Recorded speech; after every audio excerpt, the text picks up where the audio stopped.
Hey there, cats and kitties. I am the Blues Man, Johnny Blues. With this video, I'll be discussing my thoughts on episode 21 of the anime series, Akagami no Shirayuki-hime, or Snow White with the Red Hair. And this is very much a stopping off episode, as our main cast of characters are on their way back from Tenbarun to Clarinus. And I could see how maybe some people might, approach this episode as being somewhat of a filler, that kind of thing, until you really get the roundabout idea, as was kind of the hint I was getting and the vibe I was getting in the PV for this episode, tacked on at the end of the previous episode, that there would be certain elements revolving around Obi and his past, and that's very much what, sort of took the crux of the focus in this episode. And it just, much as Shirayuki is left by the end of the episode, I'm very much curious to learn more about Obi's past. And I mean, we could almost get an entire spin-off series, it feels like, with just the few hints and whispers we get in his, being reintroduced to this woman Tro and everything like that. She's, flipping through trees, through the woods and everything like that, much like he is, very stealthy and all this kind of stuff.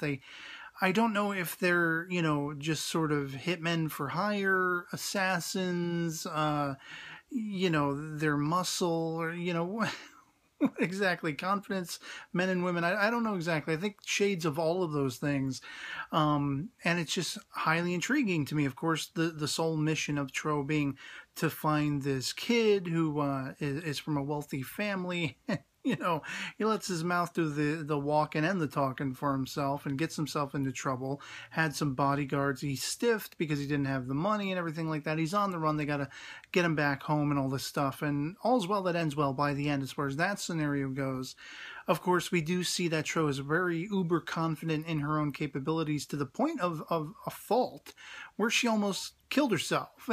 Had to be saved by Obi. And there's very much sort of that, it's an interesting contrast where Shirayuki and we, the viewer, are left wanting to know more about Obi. And similarly, in his reconnection with Tro, she's looking at him like, wow, you're kind of a new person. I don't know what to make of you. You're not the Obi I once knew. You're kind of pampered. You're kind of okay about being settled down and having a master and all these kinds of things.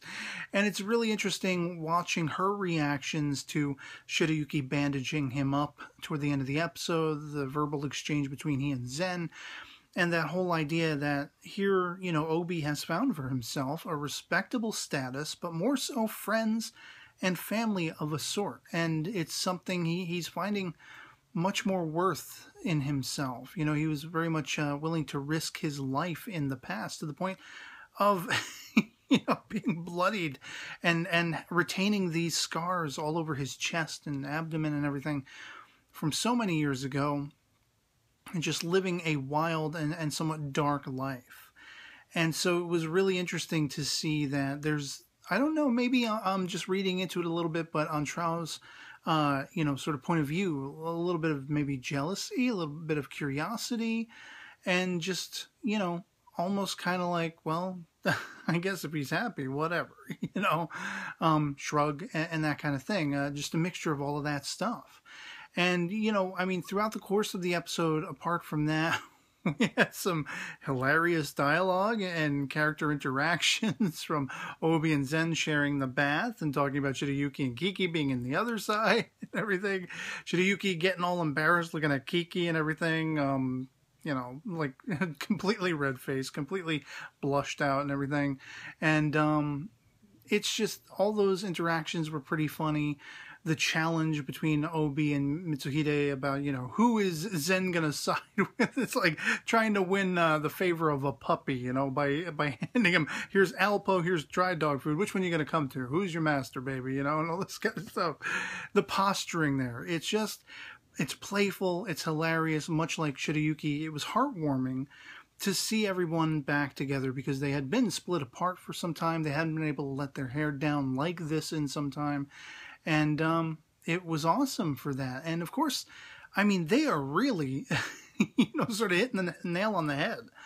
This idea of something more existing between Mitsuhide and, Kiki, which I'm all for. I'm not a shipper, but I'm totally shipping them, lock, stock, and two smoking barrels. I want to see these two come together. And even when Tro is like, trying to get all manhandly Mitsuhide trying to hit on him and everything like that. And he's begging. He's like, Kiki, say something. And she's like, that man over there is free for the night. And she, it's like, geez, come on, lady. And that's like by the end of this episode, the PV for the next one, on the one hand, it's like, okay, well, they're going to be back in Clerderness. And we're getting the vibe that, well, Zen has all of these, sort of requests for marriage. Maybe there's going to be some kind of tension playfully, so I don't think it's going to get too in-depth between he and Shirayuki. She may not react well to it, but I think it'll be to comic effect. But what I really like is we seem to be hearing Kiki talking about she and Mitsuhide. Unless I'm completely misdirected, it sounds like she's suggesting, well, we've really been taking care of each other for a very long time. We've been, comrades for a very long time. We've had this sole purpose to see to the well-being of Zen. And it just, the vibe I get is she's saying it just makes sense. And ... but like with the idea of marriage proposals and all this kind of stuff and the way they show her smiling and the way at one point you see Obi like cowering behind Mitsuhide like, oh boy, I really have to wonder, and I'm really uber hopeful, like if not an all out and out, somewhat, borderlining the cliche marriage between Zen and Shirayuki by series end. It's still a little too early in the game for that, so what's the next best thing? Mitsuhide and Kiki. I want to see them married. I want to see this come to fruition, and this would be just an epic sort of finale to this season, to the series up to this point. And that's all complete and utter sheer speculation on my part. I don't know if we're going to get any of that, but I would be chomping at the bit, completely grinning from ear to ear and just ecstatic about that playing out that way, if it does. But so yeah, I mean, as far as plot-wise overall, this was just a stepping stone episode. It wasn't really a filler episode because it did touch upon some very intriguing aspects to one of my favorite characters, Obi, someone I would love to learn more about. And as I say, could be almost devoted to an entire, sort of plot of a spin-off series, I would think. And, I can't wait to see where we go from here. This series is a very much modern, beloved sort of fairy tale to me.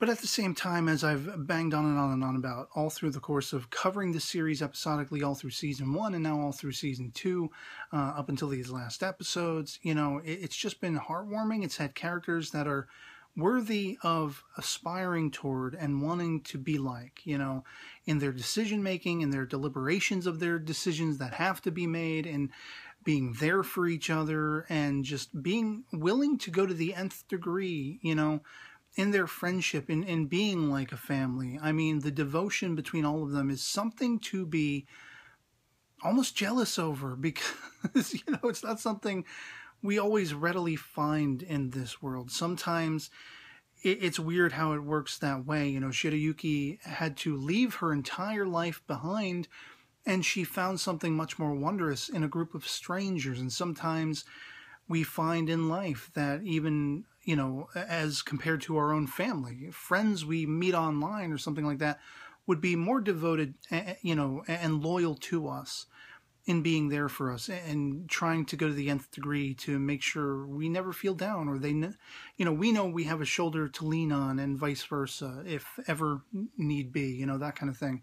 And these are just really wonderful characters making wonderful headway in their lives, and what brought them to this, in some of the characters' cases, most notably Obi, is a curiosity, and for the other characters, it's just, a privilege to be on this journey with them, and to see that, as human beings, we can actually strive to be a little better if we try, and we can try to make better headway in the lives of people we hold near and dear, if we just exert a little effort.